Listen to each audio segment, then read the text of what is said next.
And easier.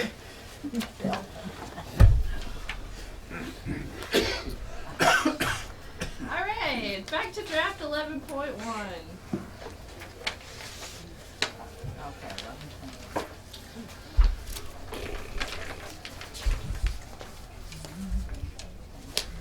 So as I mentioned, everything, the new things are in yellow. Many of them are sort of benign, like this first piece of yellow is on page 5, and it highlights that we have decided the name of the board shall remain Natural Resources Board. So I unstruck Natural Resources. Can we just quickly look through where there's yellow? It's not on her yellow. Right, that's what Ellen's going to take Right, us through.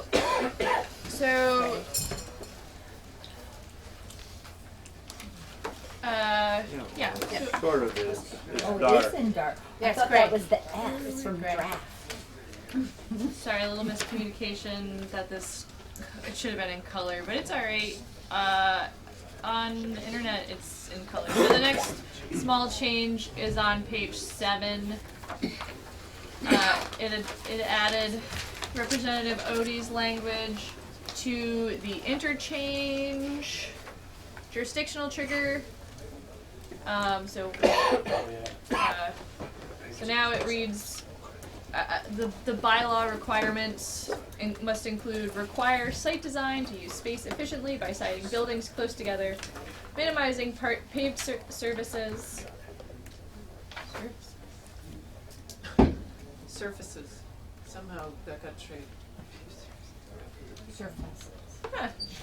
Locating parking to consider aesthetics, neighborhoods, and new corridors, and minimizing the use of one-story buildings. What's a new corridor? You guys did this when I wasn't in the room. No, we didn't. What's a new But corridor? new quarter, I don't know what that is. We didn't talk about new corridor. What's going on?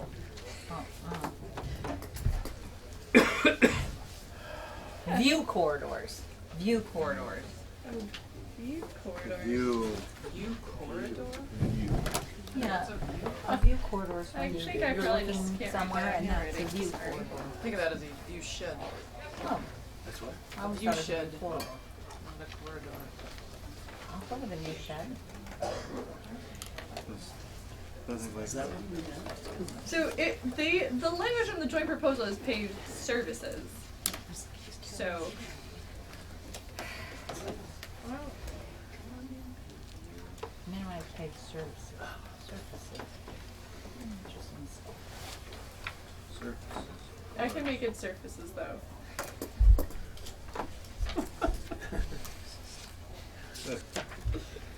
Okay, view shed. View That's why I sheds. thought Shed. it was view View corridors. sheds. I've always called them view corridors. You still can. And I can. And I. So I have a question. Okay. I need to know exactly what this means. I don't get it. Wait. Well, you're in a section on interstate interchanges Right. and review for local jurisdiction over them. And so site design to use spaces efficiently by having compact development, minimizing the amount of parking lots, paved surfaces. Okay. Consider aesthetics when locating parking. This Other- is for both residential and commercial. Actually, No. no, the whole thing is commercial. Okay. Okay, I'm good. In a highway interchange. I'm good. Not just highway, actually. Interstate highway. I got it. can I make a suggestion that we skip to the permit conditions on a forest-based enterprise? Or Is do that you the want to next- go in order? Why would we skip? Well, because the next thing is a little more tricky. Well, so the next highlighting is the definition of environmental justice, and it's on page 12. And So yesterday, Representative Dolan sent me this language from Columbia. University. Thought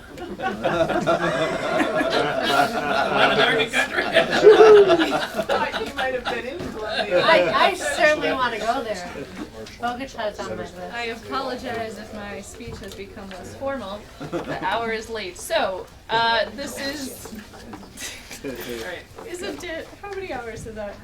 So, environmental justice now reads, environmental justice means that all people and communities have the right to equal environmental protection under the law and the right to live, work, and play in communities that are safe, healthy, and free of life-threatening conditions.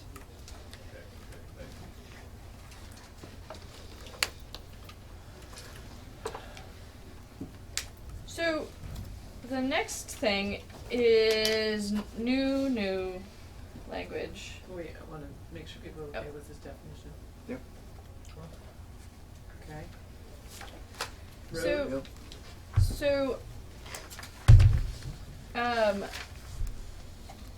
we had a conversation about the road rule and what types of roads should be excluded. So you asked me to come up with language about how to exclude roads used exclusively for agriculture and forestry purposes, as well as utility corridors. So what I attempted to do to make this more clear was to pull out the definition of road from the jurisdictional trigger, and this is how I have phrased it. So, and then we can flip to the jurisdictional trigger and you see the whole thing. But road means a shared right-of-way serving 2 or more lots that vehicles can use, and any new road or improvement to a Class 4 road by a private person for the purposes of accessing a parcel, including roads that will be transferred to or maintained by a municipality after their construction or improvement. It shall not include a state or municipal road, a utility corridor of an electric transmission or distribution company, a road used exclusively by a farm regulated by the required agricultural practices, or a road regulated by the acceptable management practices for maintaining water quality on logging jobs in Vermont as adopted by the Commissioner under 10 VSA 2622. I had a difficult time defining road use exclusively for agricultural and forestry purposes, so that is what I came up with. So I hope that it captures your intent. In Underhill, my town, road is defined loosely as having 4 or more lots. And a driveway is up to 3. Having what? Driveway is up to 3, road is 4 or more lots. Okay. So that's different than what's being said here. I don't know where the intersection may be between municipal rules or road ordinances and things like that. So under your road jurisdictional trigger, you use both the phrase road and driveway. And so my logic, and I could probably use some more time to research this, is that a driveway serves 1 parcel, so a road would serve more than 1 parcel. And so it's a policy decision if you want to do more than that, and I could spend more time researching it if you would prefer. Can we go to the jurisdiction section? Sure, so it's back. Jim? Yeah, before we do, I appreciate the opportunity to talk about Class 4 road by a private person. It's not uncommon for a municipality to improve a section of Class 4 road for a good old boy. And then they take off up into the boonies from there. And I'm just saying, any new road or improvement to a Class 4 road, we don't need by a private person there, and I suggest that's counterproductive.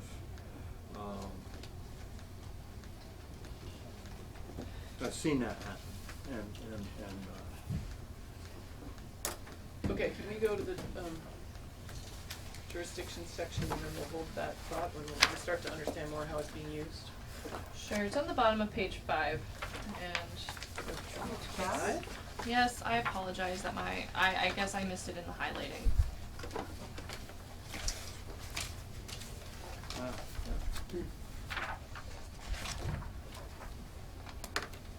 Wait, no, it's not. Page 7, sorry.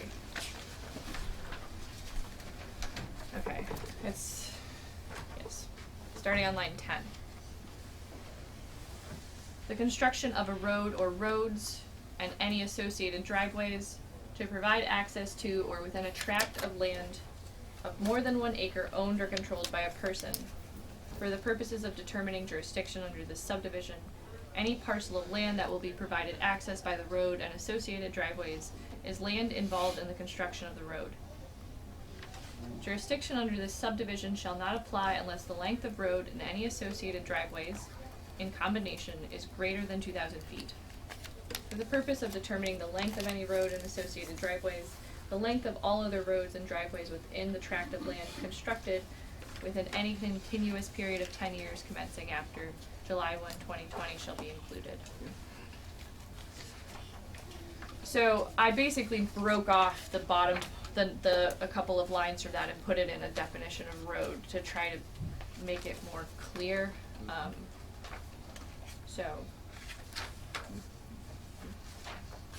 But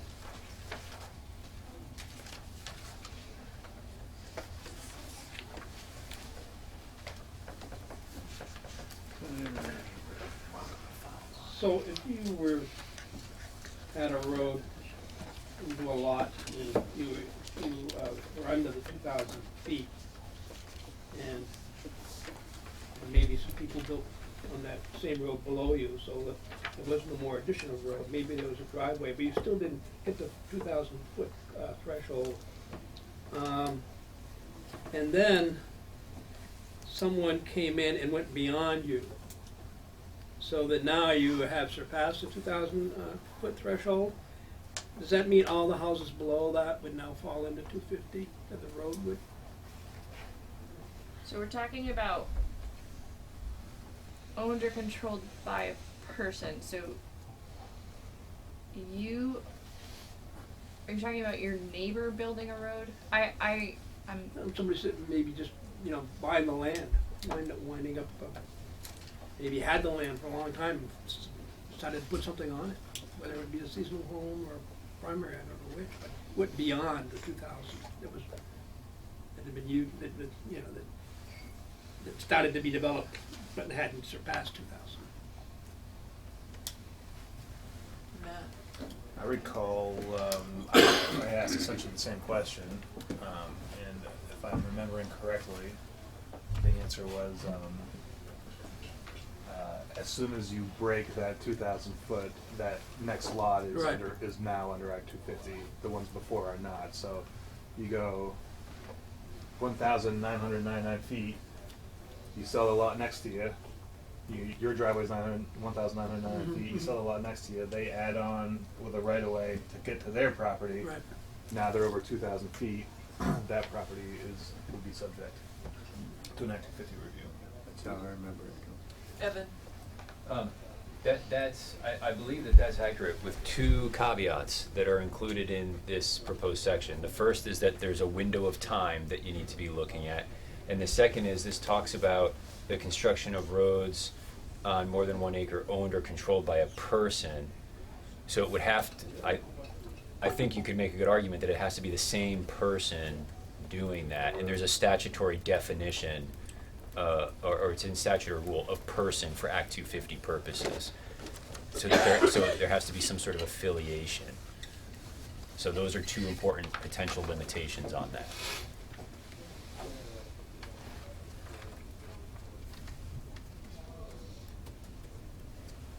And I guess I thought we were adding the, one of the things that went awry, the first road rule, I think, was people putting in a logging road and then it slips through and then they put a house at the end of it. not addressed here.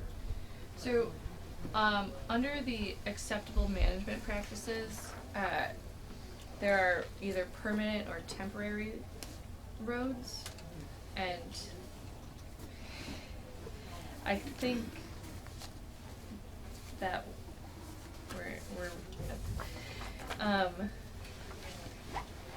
I think when they are no longer being used for those purposes, they're no longer being regulated by the AMPs, and so then that would be when they would no longer meet that exemption.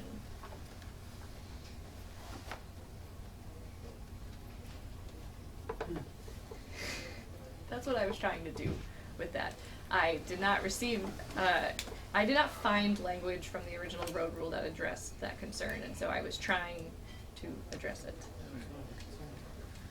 I think you did. Matt, do you have any thoughts on that? I mean, I appreciate what Ellen's trying to do. I think that she had flagged that this is one, I'm not sure that necessarily gets us there, and I think that I need to spend just a few minutes thinking about how, if the committee's concern is the conversion of a road from a forestry use to another use, I think that you focus on that conversion, the conversion of use of how the road is used, and have that be a jurisdictional act. But that's me talking right off the top of my head, and I think Evan and I'd like to have the opportunity to talk with Evan about how we do that. Yeah, I mean, I think that makes sense, as Evan Meenan from the NRB. I think what Matt is saying makes sense, and I just simply don't know enough about how the required agricultural practices and acceptable management practices regulate roads, Right. to answer that question. I mean, Deputy Commissioner May. Thank you, Madam Chair. Sam Lincoln, Deputy Commissioner, Forest Parks and Recreation. A more encompassing term that again is defined, it would be the roads for forestry operations. Forestry operations is a defined term. I would want to check with Counsel and the Commissioner as well, but to know if this is an acceptable alternative. But forestry operations is for the sustained management of forest land. If it's not being used for that purpose, that again I think would meet your intent of it not being a residential road. But I think I want to confer with Counsel, but I want to flag that as another opportunity, because I'm not sure AMPs are going to cover every example of a road that's for use the way that the road for a forestry operation would. But like, just wanted to flag that as an opportunity to maybe work that to meet your intent. Thank you. Can I ask you a question? Sure. Can you state for the record who you are? Yeah, I'm Nirmegh from Starksboro. And was this 800 feet before? It was. It was. Why is the board going to 2,000 feet now? Before, it didn't include driveways. There was only roads. And people used driveways to get around it. Well, aren't they going to get around it again with driveways going from 2,000 foot? I mean, what really is the difference? Well, it's the total amount of road that you built, including all driveways.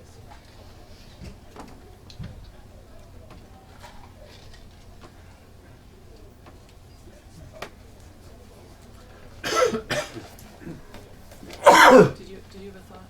Someone over here? Oh, Jim. I just wanted to maybe add clarification. The old rule said 800 feet, and then there could have been 1,000 feet of driveways, and that way it all slipped under. Yes, your point is well taken, that if now it's 2,000 feet, aren't they going to, you know, at the end of 2,000 feet, aren't they going to do something? That's possible, but the catch there is, when they do, they'll be under Act 250. After that, 2,000, the 2,001 foot. But you're under Act 250 at 800 feet, weren't you? Oh, no, that's been No, gone that's for, previous. that's been gone for years. Yeah, yeah. Okay, we need to stay on track. What needs to happen to make this something we can include in the bill?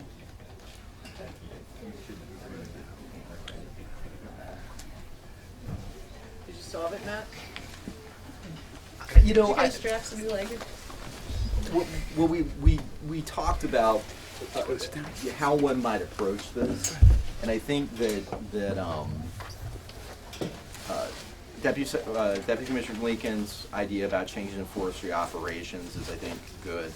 I think Evan and I both are of an opinion that if you go back to the prior language, the used exclusively for forestry operation or agricultural purposes sets the baseline of what the use of that road is. If the use changes, that's a change in use and is subject to substantial change jurisdiction under Act 250, and it's a jurisdictional trigger for pulling them in. So I think we both are confident the previous language does that. I think this language could do it. I mean, we could make it do it, but I don't think it does it as it currently sits. How come you changed it? I didn't know how agricultural was defined because it didn't match with the existing definition of farming under Act 250. So then I tried to change that to make sure it matched. Then I was looking for a way to tie silvicultural, but I was having a hard time conceptually figuring out how you decide something is exclusively used for that. So, I was trying to be precise in the language because it was fuzzy, in my opinion, before. Jim? Could we, on line 20, add another line that says what our concern is? Conversion of use from agricultural or forestry purposes to a road, which we haven't defined, shall constitute a road. Say that again. Yeah, I'm gonna do it more elegantly, but for purposes of this section, conversion of agricultural or forestry roads to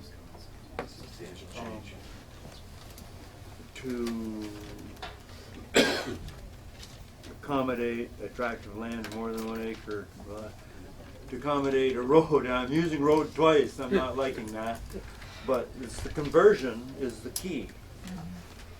Yeah. That's our intent. So again, I think the other way, just thinking through how you could resolve this, is if you say that if a road is converted from farming or forestry purposes, that constitutes a substantial change. And does that belong in the definition? Substantial changes defined in our rules. No, I know that, but, Yeah. okay, so we're talking about changing the definition to say if a road is converted. Oh, I see. I see. Or in the actual rule. Yeah, jurisdiction. I think in the jurisdictional trigger itself. Yeah. Okay. So I'm hearing under the definition that agricultural purposes and forestry operations, rather than referring to the regulation, is more clear. And then defining conversion. Probably farming, since that's the Farming. Okay. Didn't I say that?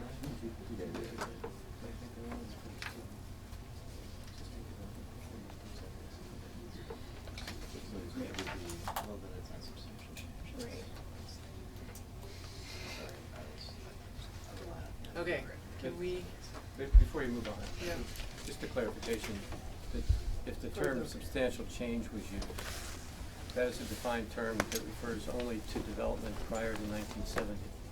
So if you're trying to use substantial change to development that occurs progressively, and then a substantial change occurs, that's the wrong term, I believe. So I think we should take a minute just to clarify that.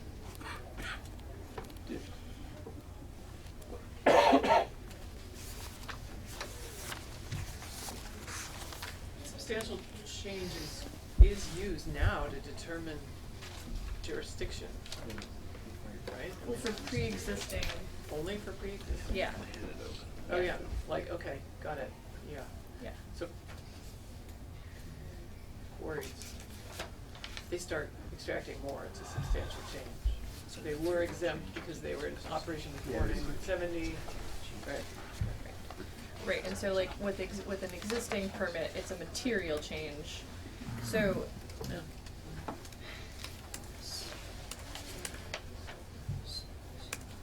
right, so I don't know this. I didn't know how to do this the other night. So Right, so I'm gonna ask that people can We help could us work- out with this. Yeah, I We think this move is on. something we could work on. Yes. But we need it this afternoon,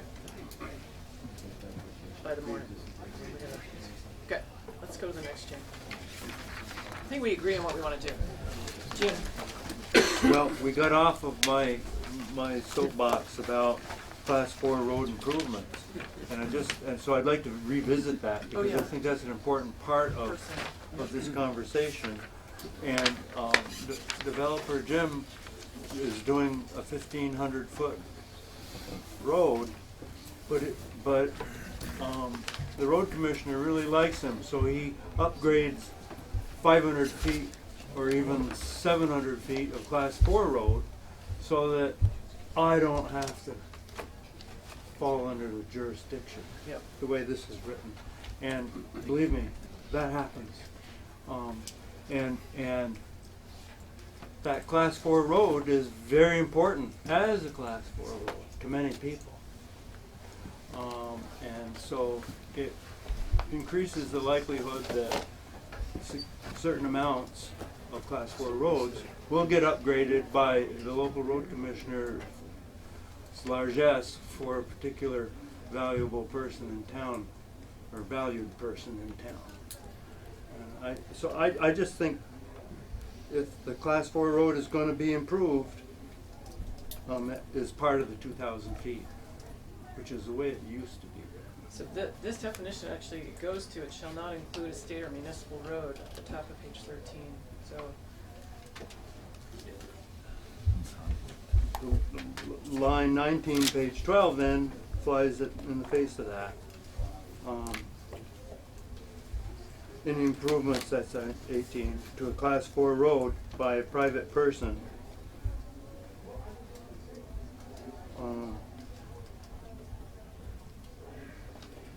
Maybe I read this wrong.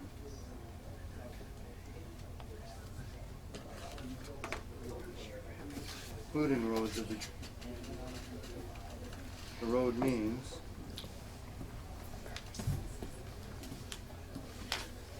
I think I read it wrong. Okay. Is that the consensus? yes. Yeah. Okay, good. Onward. Thank you for your indulgence. You retract your statement. Michele, For the record, Michele Boomhower from the Agency of Transportation. I'm just querying the committee about the jurisdictional request that the agency had placed in. I'm not sure if the committee had already deliberated over that. I see it's not in this version, and perhaps I missed the deliberation, but I just wanted to check on that. we have not deliberated on that. Okay. And, I expect we will today. okay, thank you. We have a lot to do today, so let's keep going. If we could really try to stay out of the weeds, that would be helpful.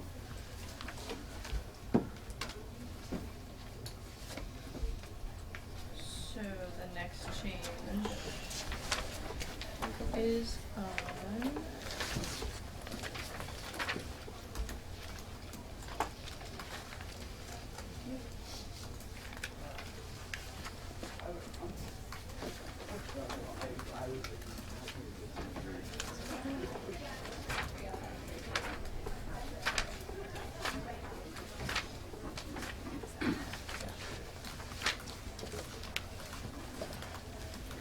49. I updated criterion 8.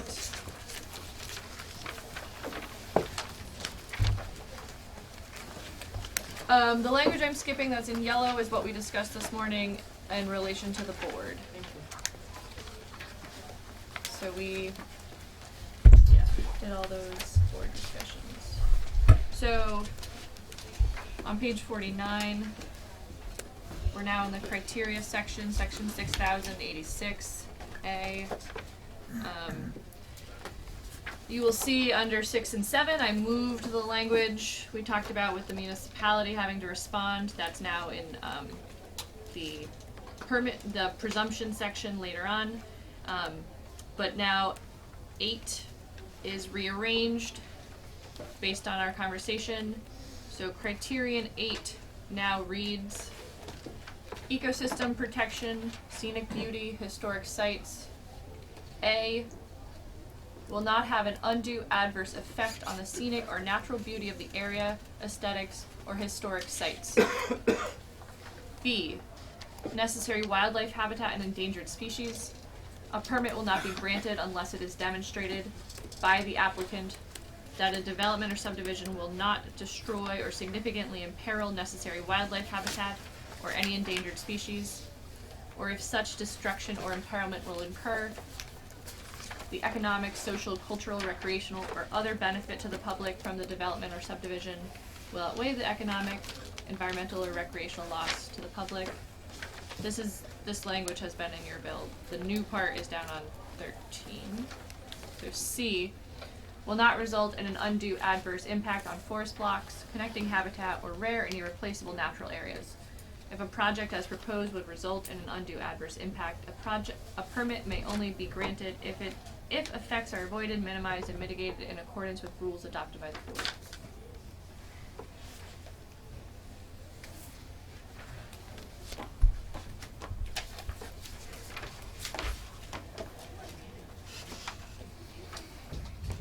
Any questions, committee?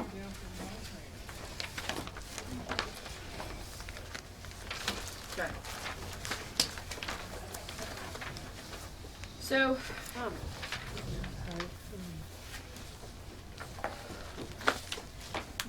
Yeah. This is where I was attempting to put in some indication of how it is in the public trust, the public benefit for. I was looking more broadly at the criteria generally, but I was specific to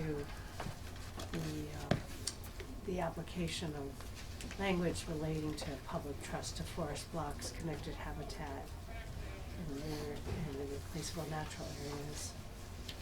So I'm sort of wrestling with that right now.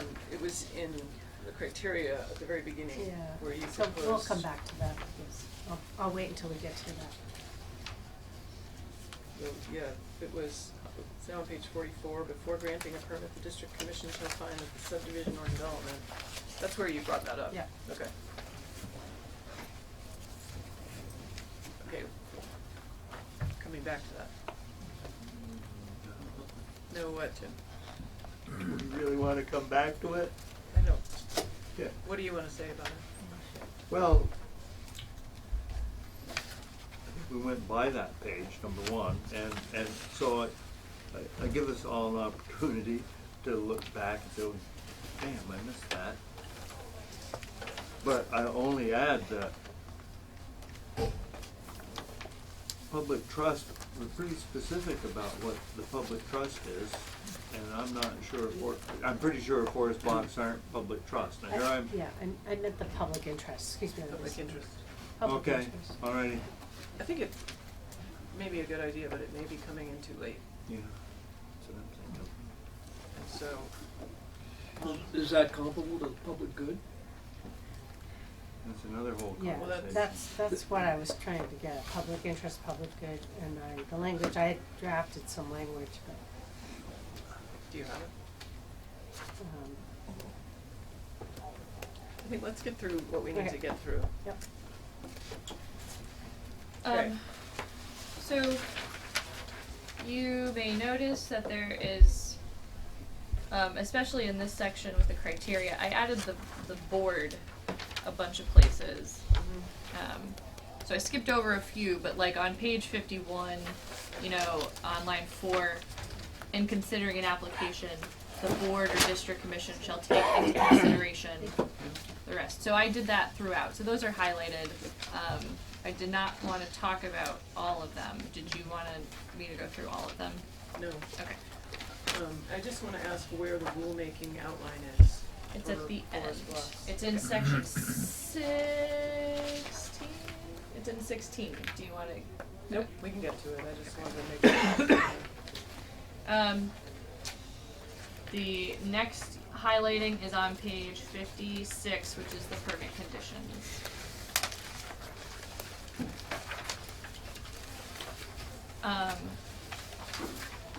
So I rewrote the section on permit conditions for forest-based enterprises, and A&R and Forest Parks and Rec potentially want to slightly amend it, so I'll read my language and they can then maybe jump in. Okay. Line 14, permit conditions on a forest-based enterprise. A permit condition that sets hours of operation for a forest-based enterprise shall only be imposed to mitigate an impact under subdivision 1, 5, or 8 of this section. Unless an impact under subdivision 1 or 5 of this section would result, a permit issued to a forest-based enterprise shall allow the enterprise to ship and receive forest products outside regular hours of operation. These permits shall allow for delivery from the forestry operation to the enterprise on nights, weekends, and holidays for a minimum of 60 nights per year.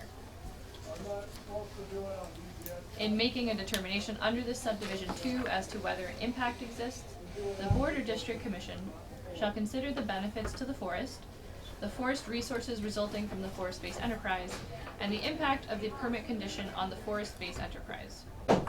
Conditions shall impose the minimum restriction necessary to address the undue adverse impact. Permit conditions on delivery of wood heat fuels. A permit issued to a forest-based enterprise that produces wood chips, pellets, cordwood, or other fuel wood used for heat shall allow shipment of that fuel wood from the enterprise to the end user outside regular hours of operation, including nights, weekends, and holidays from October 1 through April 30 of each year. So yesterday we had a conversation about trying to make this language more clear. That is what I was attempting to do. I think there is concern that maybe regular hours of operation is not clear, but I think I was trying to make it more clear and also, maintain the intent of the forest parks. Remind us what it said before. It said permitted hours of operation. Yes. So it was sort of circling back on itself. So. Yeah. And is there a suggestion? They'd like to bring that language back, the permitted, back. Cool. Doesn't even make sense. How can you?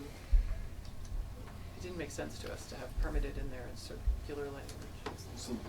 So if I give one shot on this, and I'll let Sam speak to the other things. So I think the challenge, and I encountered it when we first went through it, is there's no such thing as regular hours of operation, and regular is specific to the entity. So my regular hours of operation may be 8 p.m. till 8 a.m., whereas the permitted hours of operation are those that are expressly defined within the permit. What this is attempting to do is allow an enterprise to basically operate outside of the sort of restricted hours that are in the permit. So that's what it was trying to do, and I think that it may inject some confusion if you use regular. I think to be really clear, I think the committee's intent and what the agency intends to do here are the same. It's trying to make sure that people who aren't in the room and who don't understand the intent, I think in working with others that permitted, I think it's counterintuitive, but it actually is the best sort of language to use there. Deputy Commissioner. Thank you. Sam Lincoln, Deputy FPR. The place, the one place where I think the circular reference is on line 8. Which page? Page 56, I believe. 57. 57. That there would, when reading the context around that first sentence, there would not be permitted hours. So the regular, I believe the regular works there. And then in the following sentences, the idea of using permitted is clearer, because it is a request specifically for flexibility outside of permitted hours, and it wouldn't leave it up to interpretation what are regular and what are permitted hours. But to like I said, the regular does, I think your point earlier, Madam Chair, is that inserting permitted into that one place does make it an odd reference. We had a couple of other tweaks that we would recommend, again, to narrow and be clear about some of the language. If you'd like me to read through the sentence, there's a couple in the sentences. Okay. Line 9. Your line doesn't line My up. line? Yeah. It, Oh, sorry. Yeah. I'm- Sorry. I couldn't even find the part you were talking about. I'm sorry. Okay. Billy, let me read from yours with 5 minutes. I'll read the language which starts on line, I am right here. Permit shall allow for deliveries. So it's line 21, page 56. These permits shall allow for deliveries of forest products from forestry operations. 2 defined terms in statute: forest products and forestry operations. The enterprise outside of permitted operating hours, comma, including nights, weekends, and holidays for a minimum of 60 days per year.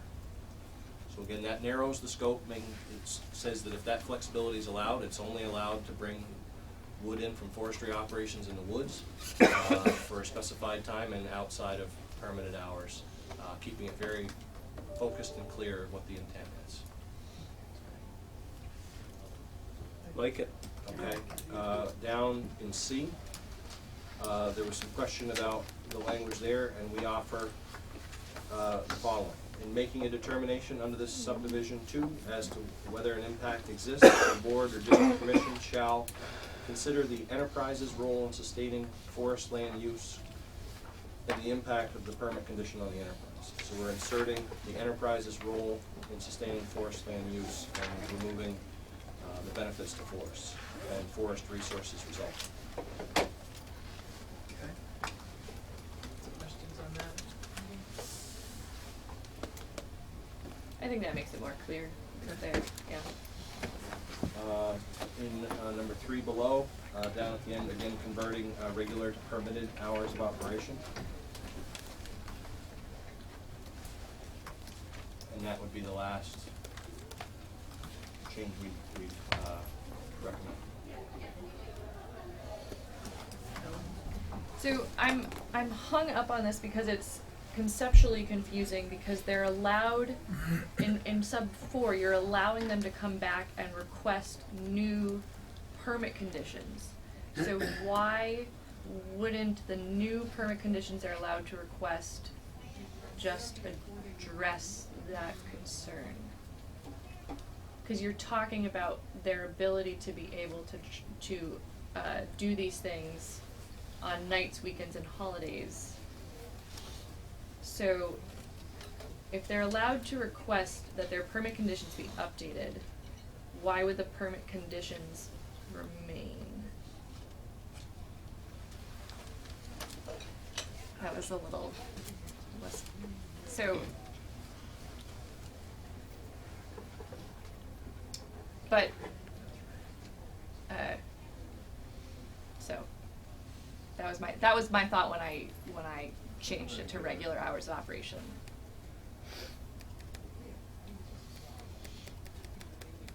Okay. Question about existing permit conditions.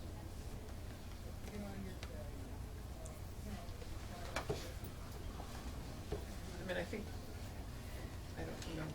think it does work. Hours of operation. Request amendment to existing permit conditions related to hours of operation and seasonal restrictions to be consistent with 2 and 3. of this. I mean, I think it refers back to them, so I think it does it. Are you clear on this, folks? I'm fine. I would like to see the new language, for, you know, to three, and then, I'm curious to see about the three part, I guess I'm not, I didn't Sure. quite follow what you Yeah, said. here, I let can't me- follow it either. Sure, I think yeah. it'll be in tomorrow's draft. Yes, I'd like to see the new language before we try to Yeah. nitpick some more. Yeah. Sure. Okay.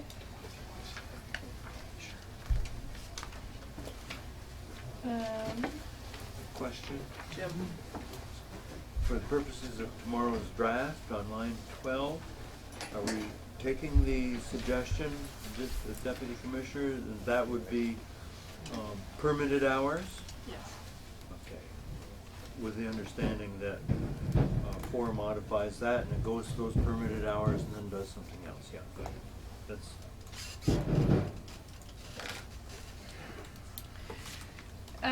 Page 58. So yesterday when we were talking, so we're now in the permit presumption section.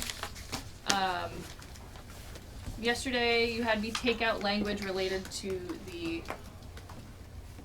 A&R permit presumption, so I rearranged this section. So this was existing language that had just been moved, but it's here just to make sure it didn't get lost. So in the case of approvals and permits issued by the Agency of Natural Resources, technical determinations of the agency shall be accorded substantial deference by the commissions. That's in statute now. Yep. And it's just been moved. It was moved and now it's unmoved and going back. Okay. On page 59, so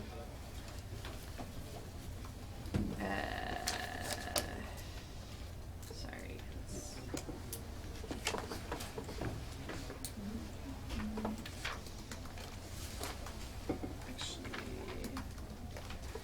Oh, apologies. At the bottom of page 57, the Natural Resources Board shall allow the acceptance of permits or approvals by any state agency. So this is the change the may to a shall for A&R permits to receive presumptions.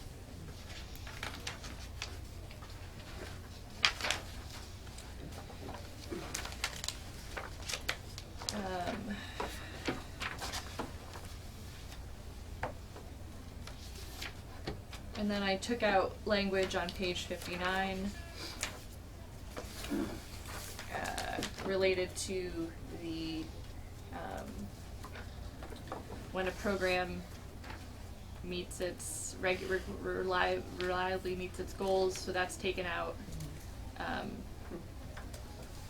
as well as discharge of a pollutant into an impaired water, so that's gone now as well. Then there's new language starting on line 18. This is also sort of moved. This is what was in criterion 6 and 7. If a municipality fails to respond to a request by the applicant within 90 days as to the impacts related to subdivision A6 or 7, the application will be presumed not to have an unreasonable burden on educational, municipal, or governmental services.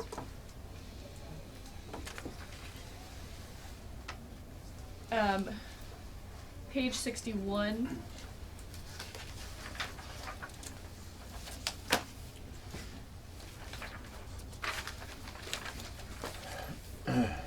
The board or commission were in the denial of a permit section. The board or commission may deny an application without prejudice if the applicant fails to respond to an incomplete determination or recess order within 6 months of its issuance.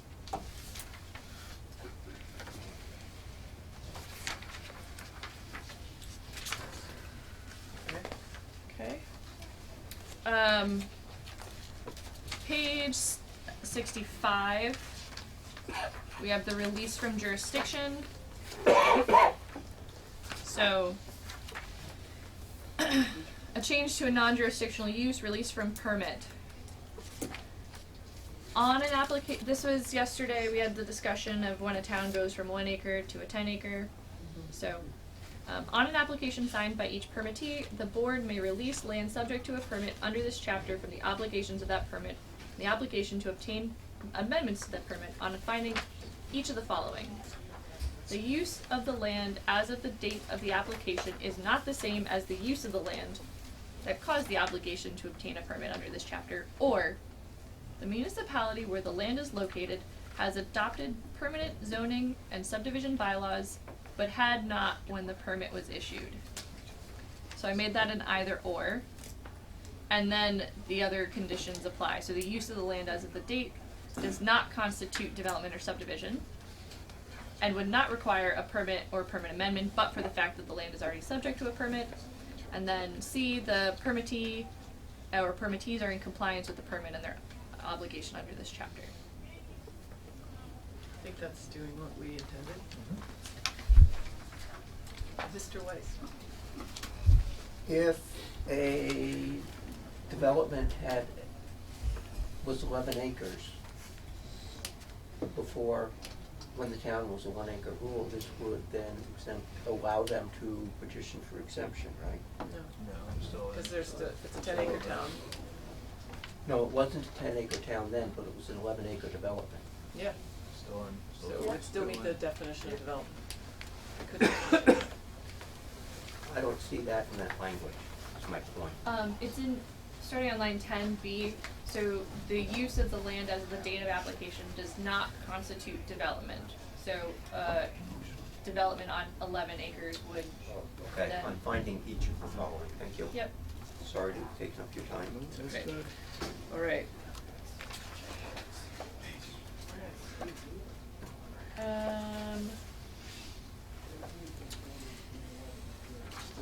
All right.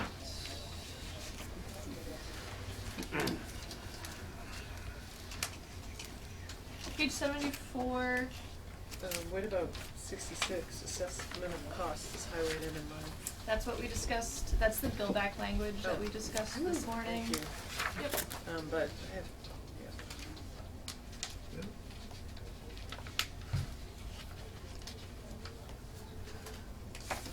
So what page? 74.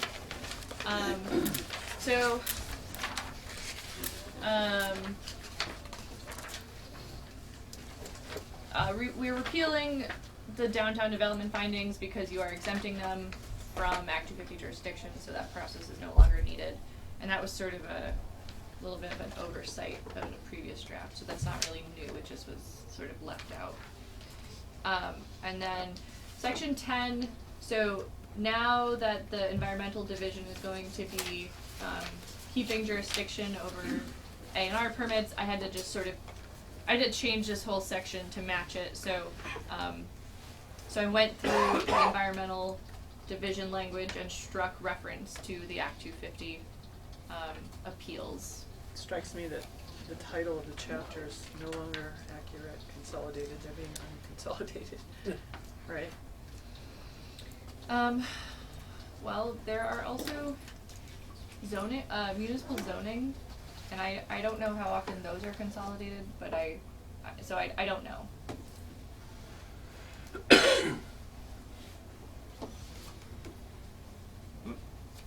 Just write environmental appeals. Yep. Okay.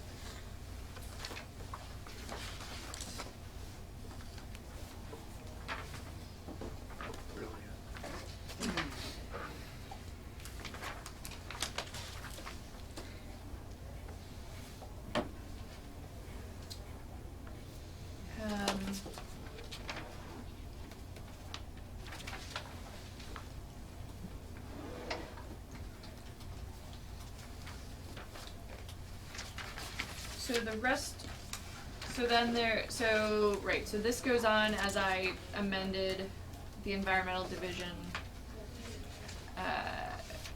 to take out Act 250. So that goes on for a few pages. And then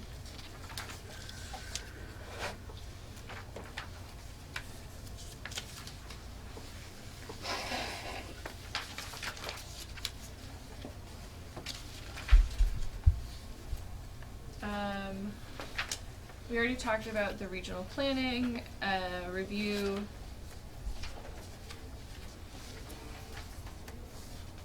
So down on page 92 is the rulemaking related to the forest blocks.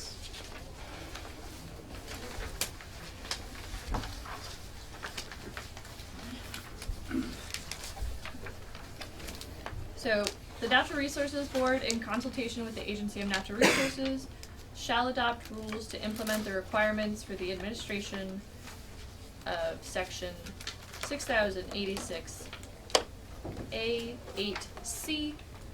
Rules adopted by the Board shall include how forest blocks and connecting habitat are further defined, including their size, location, and function, which may include information that will be available to the public to determine where forest blocks and connecting habitat are located, or advisory mapping resources, how they will be made available, how they will be used, and how they will be updated. Standards establishing how fragmentation of forest blocks or connecting habitat is avoided or minimized, which may include steps to promote proactive site design of buildings, roadways, and driveways, utility location, and location relative to existing features such as roads, tree lines, and fence lines. Criteria to identify when a forest block or connecting habitat is eligible for mitigation. Standards for how impacts to a forest block or connecting habitat may be mitigated. Standards may include appropriate ratios of compensation, appropriate forms of compensation such as conservation easements, fee interests in land, and other forms of compensation, and appropriate uses of on-site and off-site mitigation. The Board shall convene a working group to provide input to the rule prior to pre-filing with the Interagency Committee on Administrative Rules. The Board shall convene the working group on or before September 1, 2020. The Board shall file a final proposed rule with the Secretary of State and Legislative Committee on Administrative Rules on or before September 1, 2021.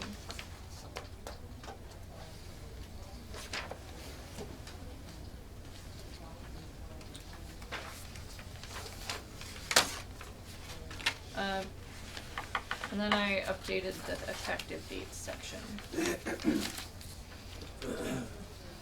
which is on page 94.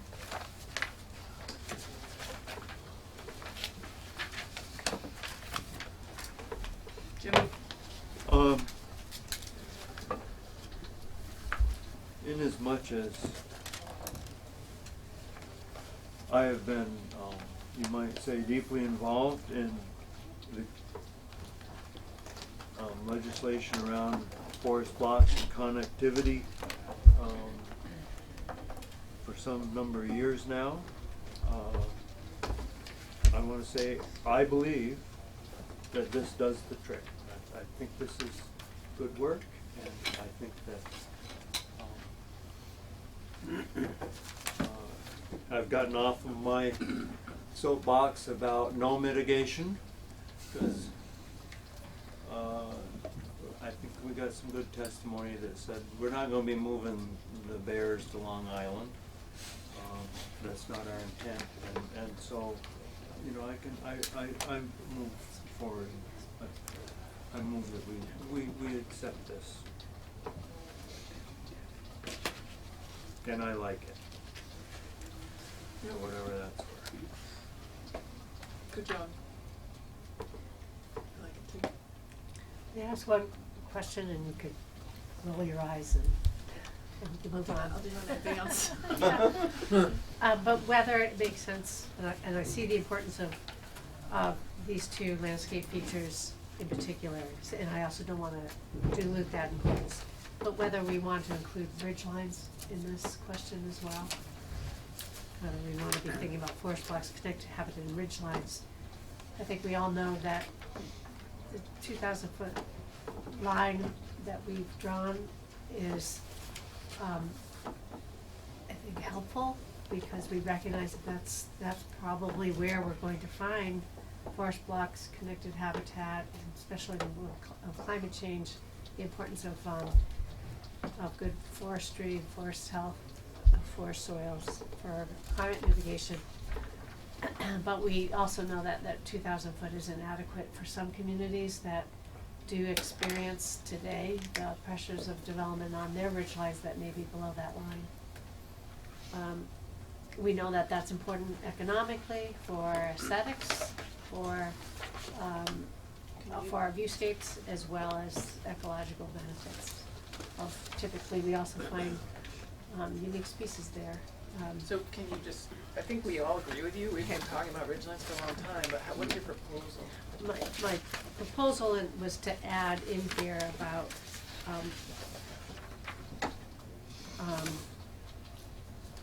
and maybe it just doesn't fit here in rulemaking, but I was trying to think about whether the series of questions we're asking would also include ridgeline. So number 1 on line 14 would say how forest blocks, connected habitat, and ridgelines are further defined. So, your bill no longer contains reference to ridgeline or any definition to it, so, it's also not used in 8C, so, if you wanna do that, we'd have to rearrange this slightly, but.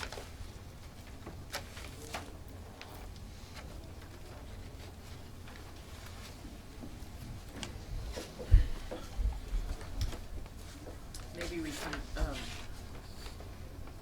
bring that to our friends in the Senate.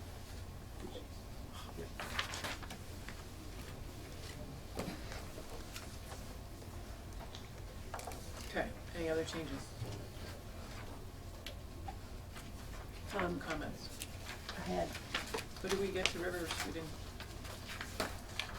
To Rivers? I don't think we have any. Oh, effective dates, sorry, I'm just seeing Rivers in the Oh, effective yeah. dates.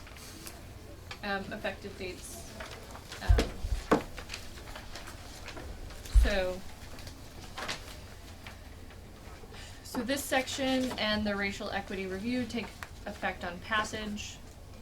The Rivers permit and the planning review take effect on July 1, 2020. The remainder of this act shall take effect on February 1st, 2021, except the authority to make appointments to the Natural Resources Board shall take effect on passage, and each appointment shall be made on or before December 15th, 2020. The authority for municipalities to request modifications to the area established pursuant to your interchange language shall take effect on passage. Any appeal or a decision of a regional planning commission shall be calculated as if the decision were made on November 1, 2022. Terms of existing Natural Resources Board members, the terms of any Natural Resources Board member not appointed consistent with the requirements of 6021 shall expire on October 31st, 2022. Rulemaking on or before November 1, 2022, the Enhanced Natural Resources Board shall adopt rules of procedure pursuant to 6025A. So I'll strike that. So I guess I'm a little unclear. We have sections of the bill that There's a lot going on in this bill, so there's a lot of different dates. there are, but it says the remainder of the bill shall take effect on February 1, 2021. I'm not sure why it's so far out. Well, part of it is because you're setting up the board, and so you have some new criteria and jurisdictional triggers, and so some rulemaking has to take place. So that's part of it.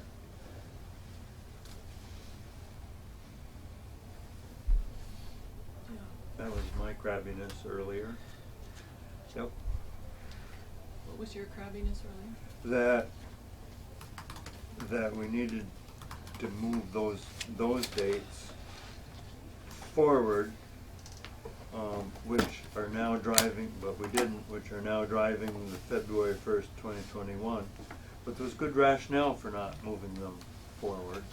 so we left it alone, but I think those dates, that dates such as on line 13 before December 15, 2020, really drives the February 1st, 2021 date. I agree, it seems like a long time from now.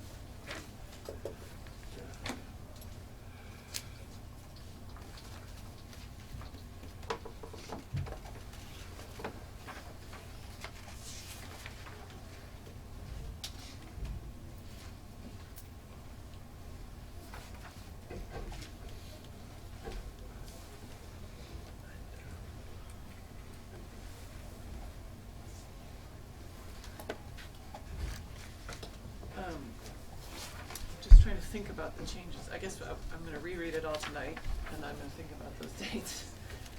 So, I guess, Yeah, so these are the dates that came out of the joint proposal.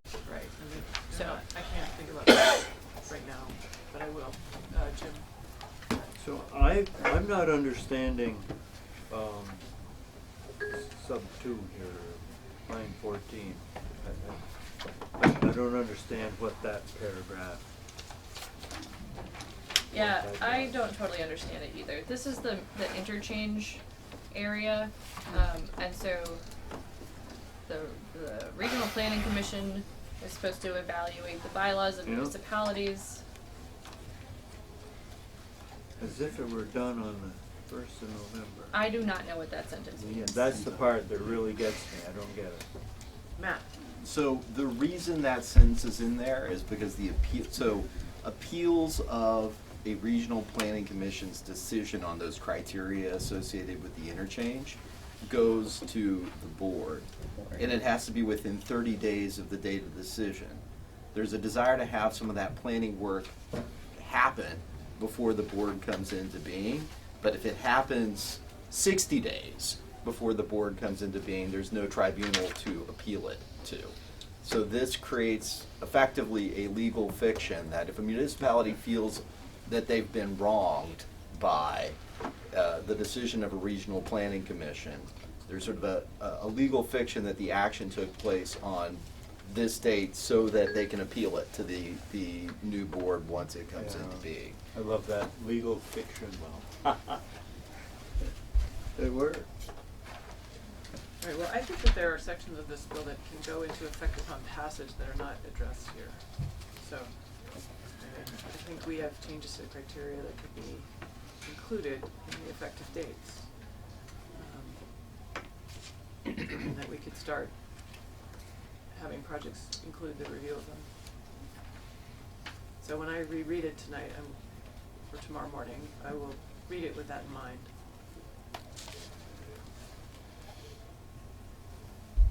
And there's a number of sections that are original to our underlying committee bill that could go into effect for sure and are not related to the standing up of a board. Gerry, you have something? Oh, no, I'm just waiting on two additional. We need to talk about V-Trans. V-Trans and draft language for the preface to criteria. Talk about But let's talk V-Trans. Let's talk V-Trans.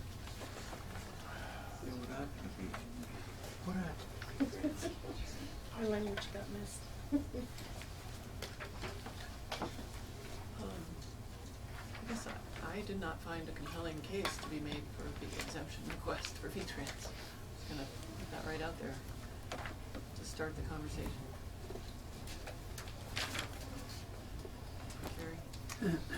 I thought, I want to thank the presentation from V-Trans. I thought that was helpful, and having an example that on exit 17, I believe, was informative to indicate the scope and the sidebars or guardrails, if I may use that pun, for the type of projects that the Vermont Transportation Agency is talking about here. I too probably share a bit of nervousness about this, and I wonder to the extent to which, or what we did hear from the presenter, from Ms. Boomhower, we had heard that these projects are intended to address improvements to existing state highway infrastructure, and that they involve minimal acreage impacts as,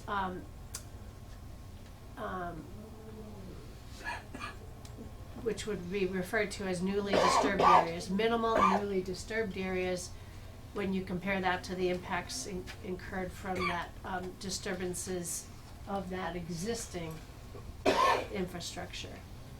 And that there was testimony where Ms. Boomhower had expressed that this is not at all intended to apply to projects that would be larger, more substantial, and could cause substantial impacts. And I guess I would ask Ms. Boomhower if you could help us provide some language for that certainty.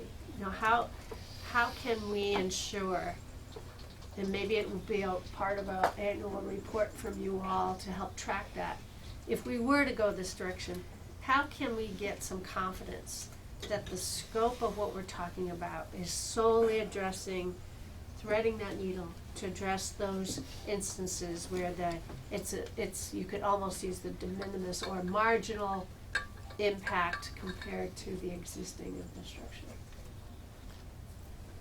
I would prefer to have a higher level conversation. Jim? For those of you who recall my comments on the V-Trans section several days ago, I share the chair's opinion. I don't want to have that in the bill. I don't want to give them that exemption. Many Vermonters have to, I'll just say, knuckle down and comply. We trust our agency,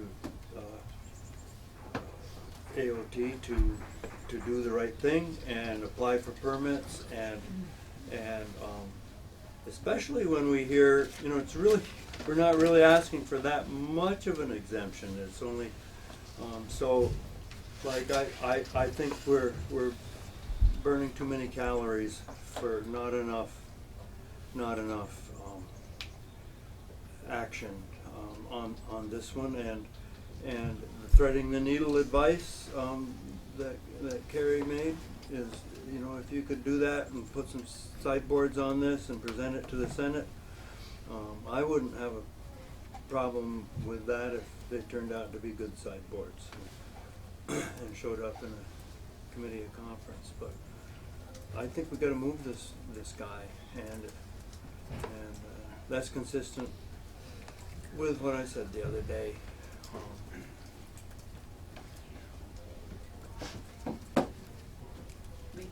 I disagree with Jim.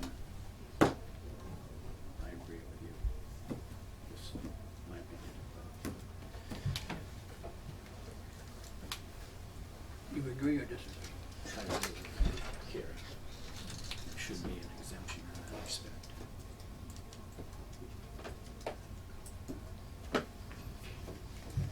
I do not want to give an exemption, and I agree with what Jim said, that it could show up somewhere else with more guardrails.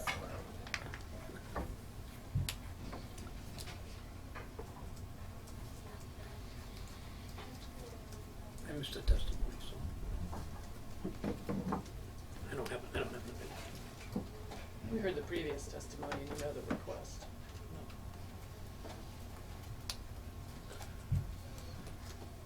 I think during the course of taking testimony from AOT, we made some comments about information that was missing, and I think the presenters acknowledged that they probably could have done a better job of presenting the information. So I tend to be with Jim on this, that, you know, make your case and take it down to the next committee that you can influence.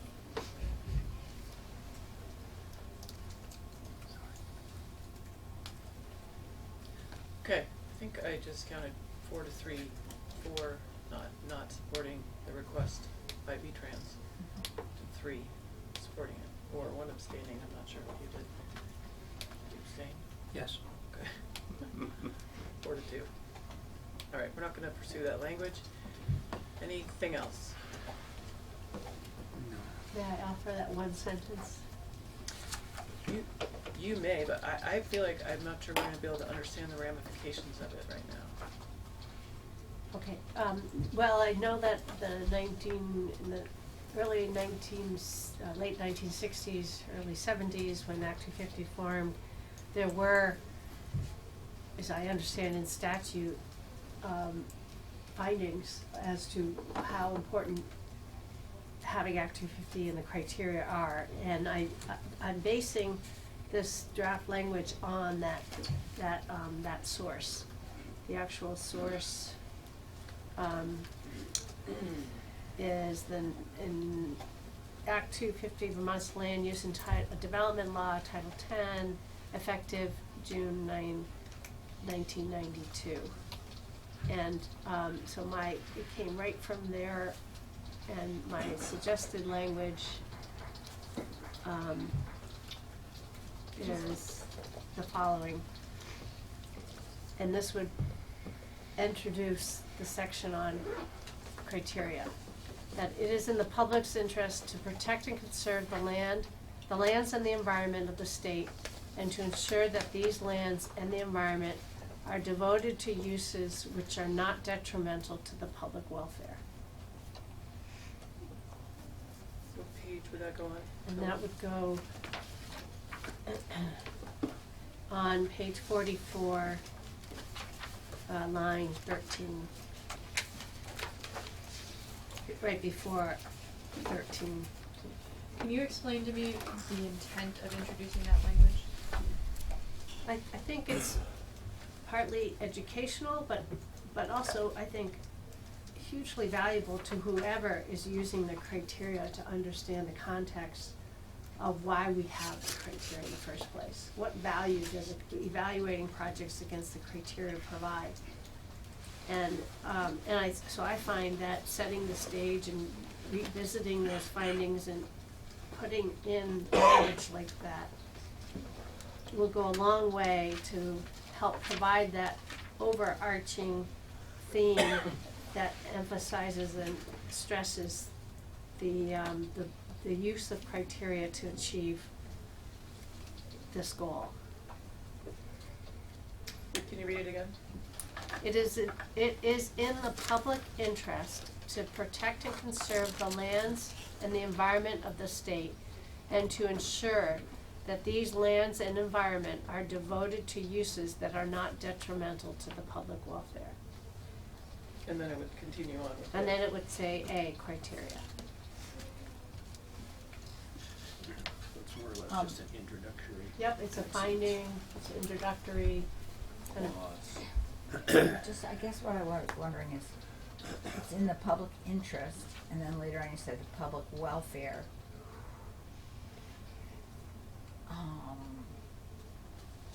Could somebody, I don't know, could someone argue what the public welfare is, like, Socialists, communists. But if you're, I guess, so I'm confused as to why it would be in 6086 as opposed to either a general purpose statement about the purpose of the overall chapter of Act 250, which we have amended.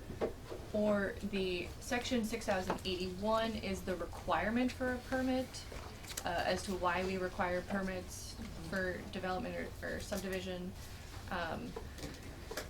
We also have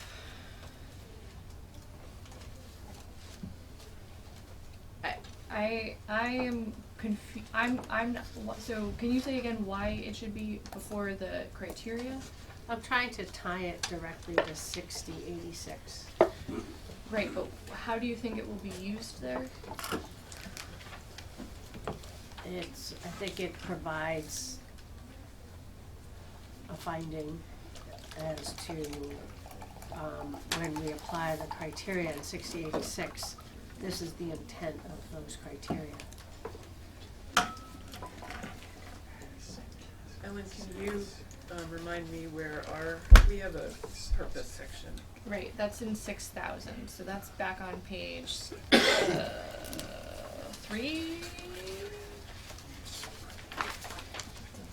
It's on page 5.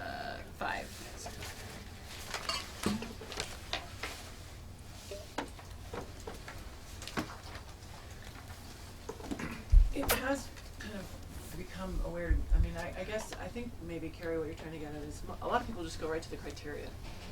And they're trying to meet the criteria when they're either they're district commissioners, they're evaluating a project, or they're an applicant applying. So I think, I believe, correct me if I'm wrong, but I'm thinking you might be thinking that, like, oh, I'm gonna go to the criteria, and if we explicitly state there, that people are more likely to find it. Not sure that's how the law, I mean, I think that's what the purpose is, right? We do have a purpose section on page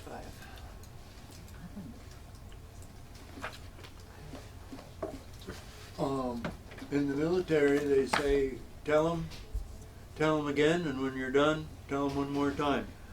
This is a great place to put it, right, you know, I gotta see what my criteria are. Oh, wow, this is how come I gotta do this. You know, I don't think there's reason we shouldn't do that unless council says it just totally doesn't fit there, and what are you thinking?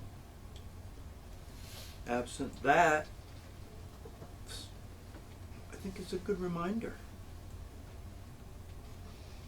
And I could correct it by just using public interest twice, that's fine. I would Not rather have detrimental that. to the public interest. Yeah. I What the think I public like that. interest is, and then we don't want anything to be detrimental to that public interest. That I would be happy with. That makes sense. I'm gonna have to explain what public interest is. I to find some that very people on the ambiguous, floor. that phrase, public interest, compared to the common good, kind of what has to be defined, I think, I don't know, I think, could you then make a ruling that, well, this isn't in the public interest? So we're not going, not going forward. I think it's just too, I don't know, it's too very, to me, it's a very expansive phrase. I'm not comfortable with what it actually means. Our floor ears, let's put our floor ears on. Well, before we do that, Okay. there's a member of the audience who'd like to add something. It's just a suggestion. I think it's actually, I'm sorry, beg your pardon. My name is Brooke Dingledine. I'm an attorney with Wells and Giacomo, Durham, McQuestion, and Barry. And I do Act 250 work. Perhaps maybe it could be phrased differently. Instead of an intent, which does have a section earlier on, maybe language such as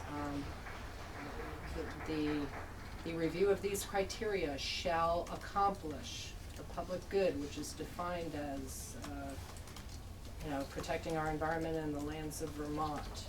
And then, so you have that initial expression of, there's a goal here, and you have to look at these criteria with that goal in mind.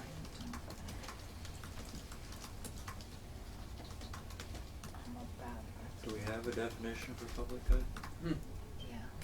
You know, that's where the floor ears come in. Right, indeed, I think so too. I mean, common sense understands, but that doesn't prevail on the floor of the House particularly.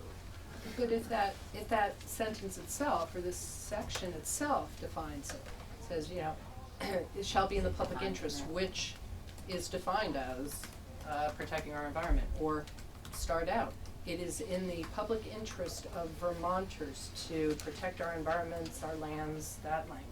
Therefore, review of this criteria shall have that goal in mind, or, better language than that. But it sounds like that's what you're going for.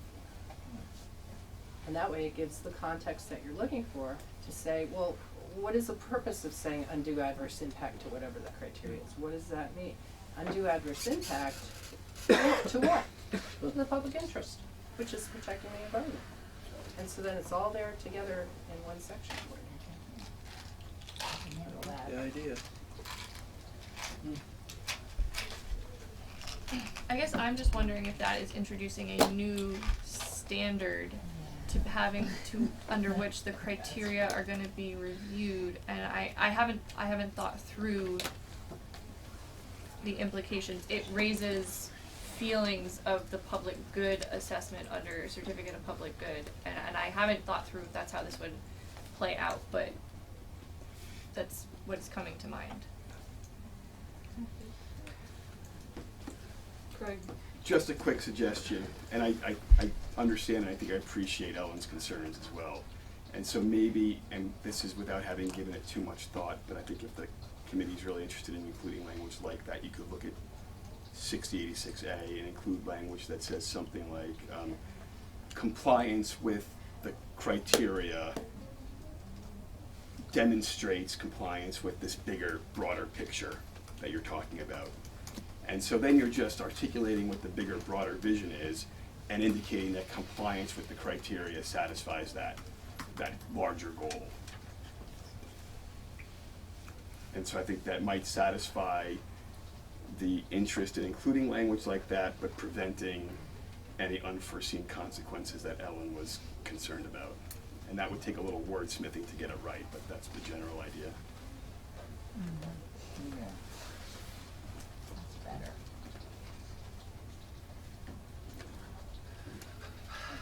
If you don't want, that's fine. It is Yeah. late in the I- day. Wordsmithing it, yeah, I mean, trying to wordsmith it, I think you need to write out what the concept is, and I think, that Greg and I are kind of talking about two different things. My understanding was that Ellen was looking for the context there of how do we analyze these things? What's the purpose of trying to figure this out? Adverse impact to what? Because we wanna protect the environment. That's far different than if you check off all the boxes, then that equals your permit.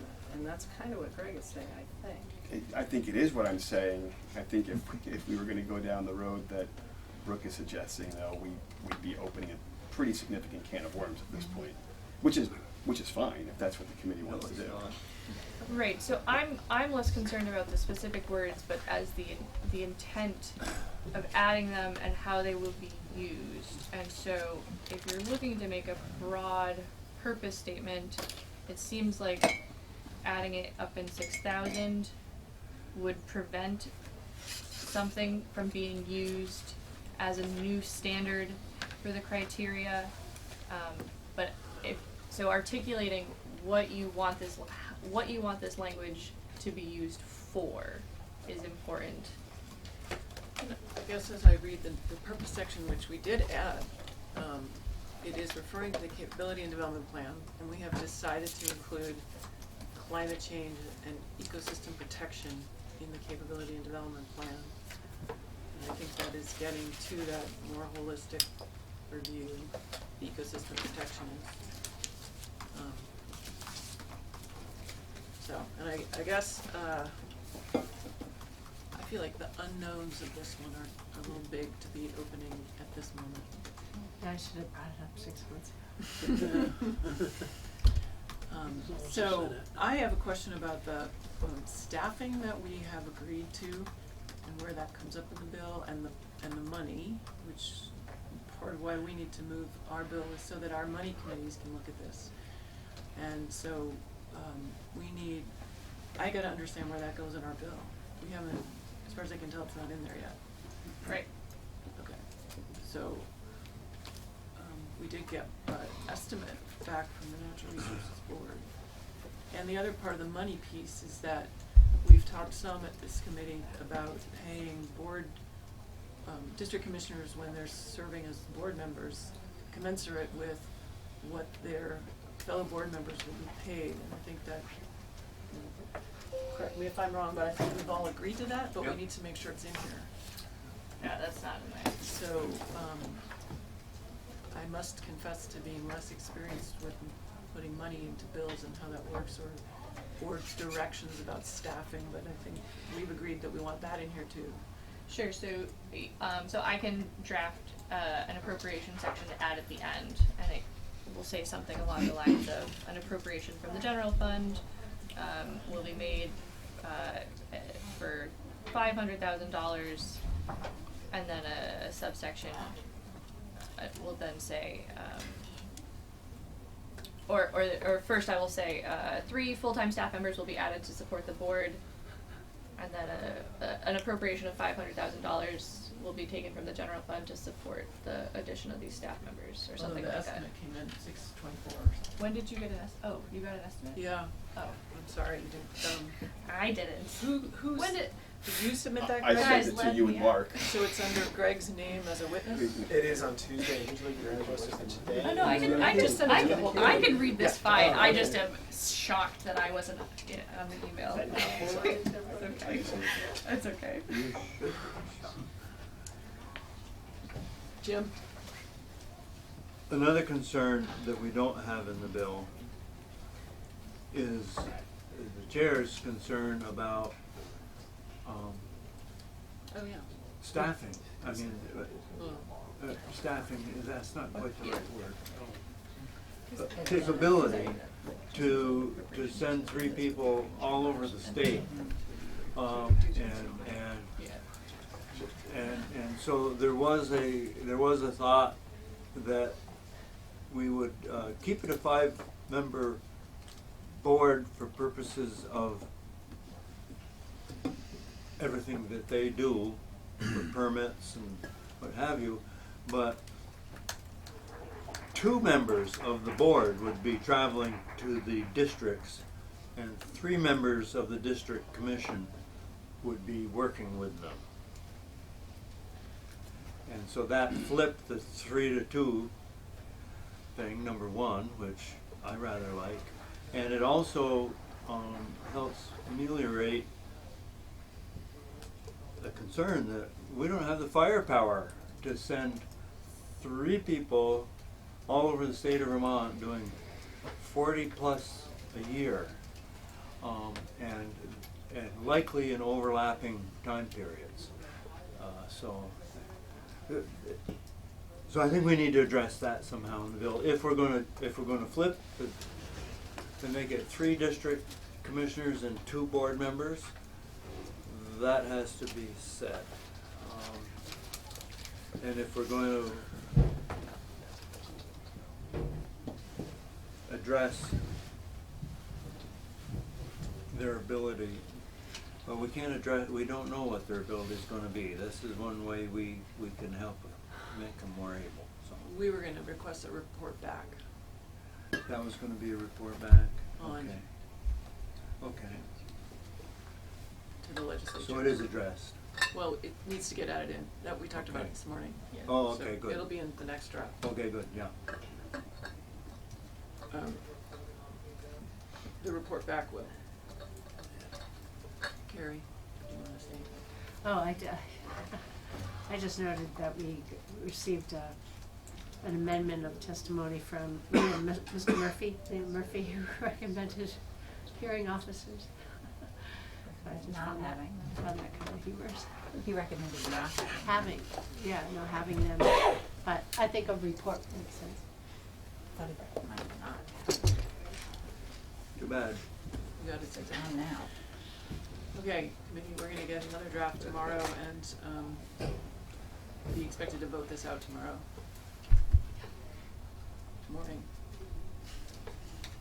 Tomorrow morning. So, we have the update, we have copies of 11-1 to read tonight and the board structure to bring home and study. And discuss in the morning with a 12 for Mellon. May I mention one thing? I know earlier today I was again another Johnny-come-lately, a little end of the day, end of the season here, raising the question about standing. And I think there's probably a more elegant way of asking that question,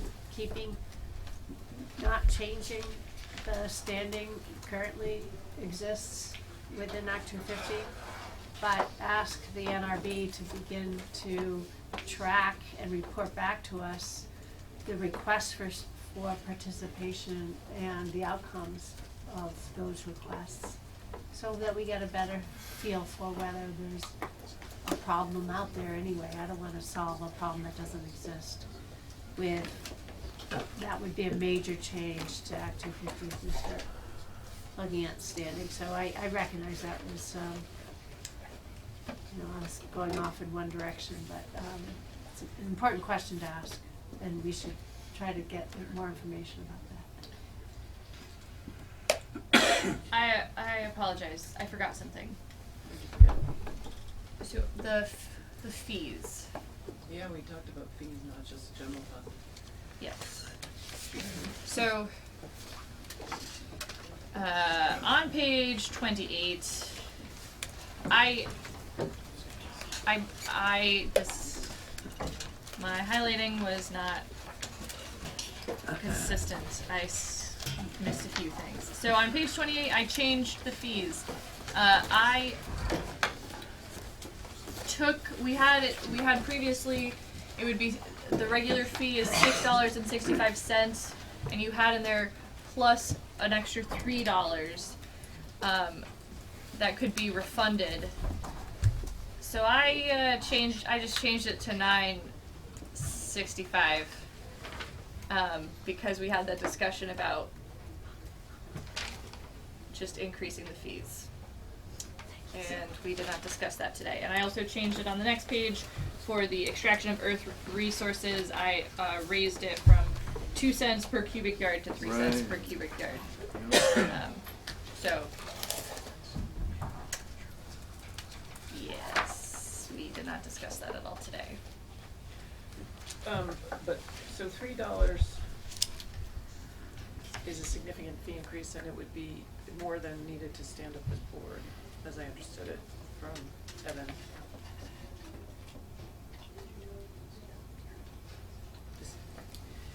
I mean, potentially, I didn't do the math. I mean, we talked about it the other day, so. Jim?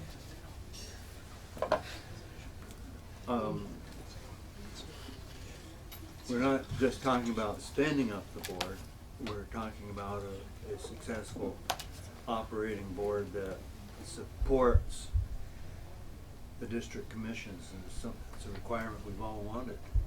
And is an additional $3 too much? Maybe it is. But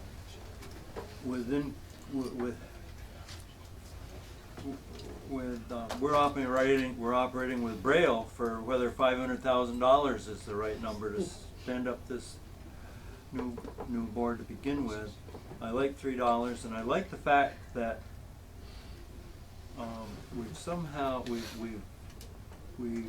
they get to keep the money now. They don't have to refund it, and I think that's very smart and key.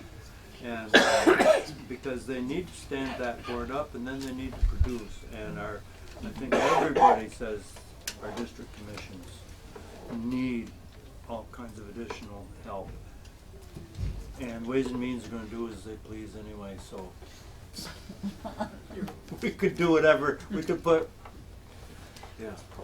whatever we want. Well, we do have an estimate from the money manager at the NRB, Kimberly. What is her title? Business manager. Business Or manager. something Thank you. similar to that. We do have that. Sorry, we didn't get the word out that it did come in. I haven't looked closely at it, but I think it's a little bit more than, I'm not sure how you just characterized it, Jim, but I think we do have a good estimate. And it does include the staff that we've all kind of been talking about in this. And I do think that Evan did an estimate, and that he said the $3 would be more like $1 million. That was one of the documents that I had sent over to you all yesterday maybe, or yesterday. So I sent 2 documents. One was how our budget would change, and that came out to $600,000. And the other was what this fee increase would do to our revenue. And the average over the last 2 years would be, just for the fee cost with respect to development projects, the additional $3 would be $704,000. And then the additional increase for earth extraction projects average would come out to around $124,000. So together we're looking at somewhere around $825,000 for those fee increases. So they don't need to go up quite as much. But that, as Jim points out, is something our money committees will be taking a look at. But again, I think we should get closer to the number that we would actually need. So if you can to sort of fix that based on their estimate. That would help. If Greg could provide you the information to fix the fee increase so it's closer to the estimate. Is that calculus? Or I don't know. I don't even know what that is. Do we use the calculator or like? They went to law school, so Yeah. they didn't Right, have to no, do math. no, yeah. Are you kidding? I mean, you came up with it. You can do this. Yeah. I believe you. I believe in you. All right. Hey, And Greg, we know hey, that Greg. we know that the chair of Ways and Means can do it. So, but let's get closer. Is all I'm asking. Okay. And But using sort of the same parameters that have, okay. based on 2 years and what we estimate we need to raise. Okay, all right, yeah. And I would ask not just to stand the program up, but to operate it with the intent that the committee has had all along. You need more money. You're already down 2 attorneys, thanks to maybe Jim Douglas, and if parity starts in the cellar, it doesn't help us an awful lot. So I just want you to think about that as you come up with that figure. Okay, so I And will. I'll accept it, no matter what it is. All right. We're gonna move this baby.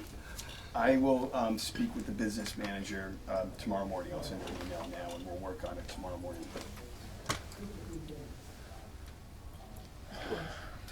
Thomas Weiss from Montpelier. I and some other witnesses have talked about a request to beef up enforcement. And it would seem to me that rather than reducing the fee from what is in this draft, is to request 1 or 2 more people to help with enforcement. So our estimate will double the legal staff available, and they'll have more for enforcement. Well, that's what. Is that contemplated in there? I do. And just an FYI, we are in the Yeah, process and of you're hiring. yeah, we're in the process of hiring a second enforcement officer, which would increase our enforcement ability by around 100%.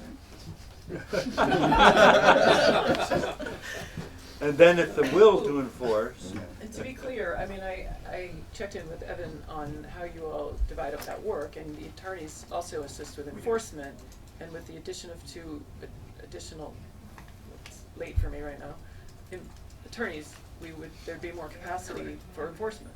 I mean, so, and he did also tell me that he'd hired that, or you're hiring now. Yeah, that was the position that had formerly been the executive director position, which is now the enforcement position, no, second enforcement position. All right, any other final thoughts?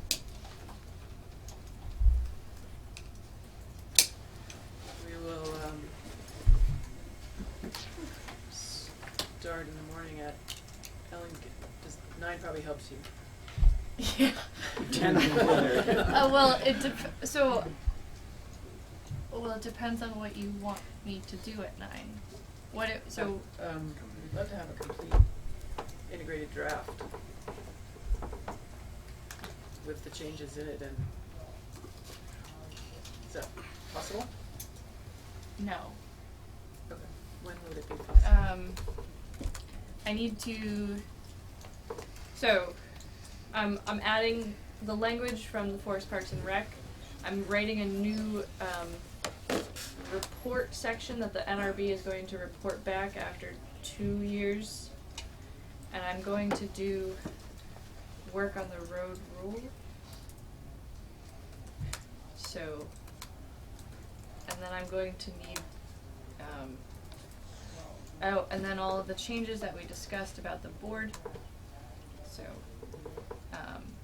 the editors are going to need to look at that. So. And fees from the Well, I report mean, coming on changing a during the number morning. is a simple change as opposed to me writing new sections of law. Yeah, but they're not coming prior to 9 o'clock. Right. I mean, after the floor, probably. Because I'm going to draft now and then tomorrow have editors review. And everyone's home. Everyone has left. Right. But me. Barely.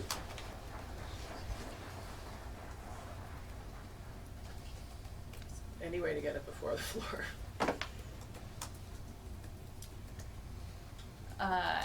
Potentially, but I have not spoken to the editors tonight, and they have already left.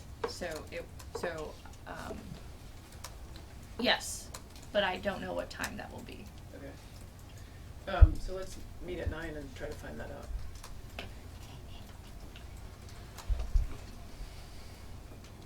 I had emailed Mr. Grimes to ask for an opportunity to testify on the new version of the bill or the final version of the bill. Is that something that there would be time available for?